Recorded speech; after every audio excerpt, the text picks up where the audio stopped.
Assalamualaikum warahmatullahi wabarakatuh. Salam sejahtera bagi kita semuanya. Mahasiswa program studi Magister Administrasi Publik untuk mata kuliah pemerintahan daerah. Kita diskusikan lagi yaitu tentang tipologi pemerintahan daerah. Ya. Jadi pada pertemuan yang sebelumnya sudah saya jelaskan bahwa ada dua asas yang penting di dalam pembentukan daerah. Daerah otonom menggunakan asas desentralisasi, kemudian wilayah administrasi menggunakan asas dekonsentrasi.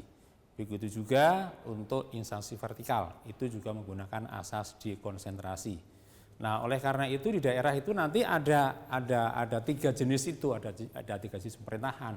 Ada daerah otonom, ada wilayah administrasi, dan ada instansi vertikal. Nah, itu ada yang terpisah, ada yang menyatu. Nah, sekarang kita lihat ya. Jadi nanti terbentuk yang pertama adalah disebut namanya prefektoral terintegrasi.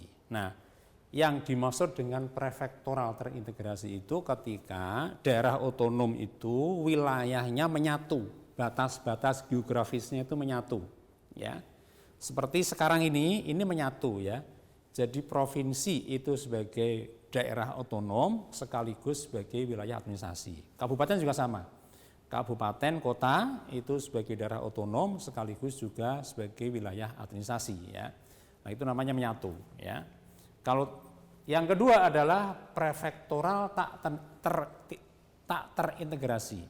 Jadi itu daerah otonom dengan wilayah administrasi itu tidak sama ya, daerahnya tidak sama, kemudian juga pejabatnya tidak sama ya.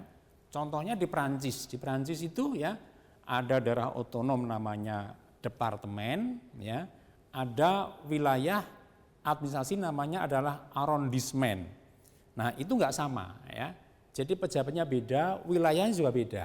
Nah, itu contoh adalah prefektoral tak terintegrasi. Nah, sekarang ya kita lihat di negara kita ini selalu terintegrasi. Di Undang-Undang Nomor 1 Tahun 1945 itu juga begitu, Undang-Undang Nomor 22 Tahun 1948 itu juga begitu, Undang-Undang Nomor 157 juga sama, Undang-Undang Nomor 18 Tahun 1945 itu juga sama, kemudian Undang-Undang 574 itu sama. Nah, ada beda sedikit di sini nih. Nah, Undang-Undang Nomor 22 Tahun 1999 dan Undang-Undang Nomor 32 Tahun 2004, nah ini yang terintegrasi itu hanya di provinsi. Jadi provinsi itu sebagai daerah otonom sekaligus wilayah administrasi. Itu di undang-undang ini, Undang-Undang Nomor 22 Tahun 1999 dan Undang-Undang Nomor 32 Tahun 2004 ya. Tapi kemudian undang-undang yang terakhir ini yaitu Undang-Undang Nomor 23 Tahun 2014 ini balik lagi.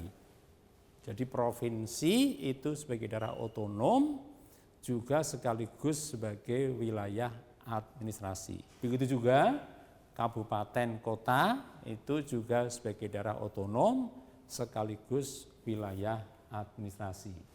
Jadi di dalam sejarah perundang-undangan di negara Indonesia ya sejak merdeka sampai sekarang ini hanya ada jeda dua undang-undang, yaitu Undang-Undang Nomor 22 Tahun 1999 dan Undang-Undang Nomor 32 Tahun 2004 itu yang menganut ya daerah prefektoral terintegrasi itu hanya ada di provinsi.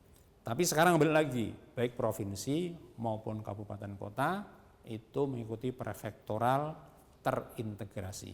Ya, demikian teman-teman semuanya. Untuk lebih jelasnya silahkan dibaca modul. Sampai berjumpa pada pertemuan yang akan datang. Terima kasih.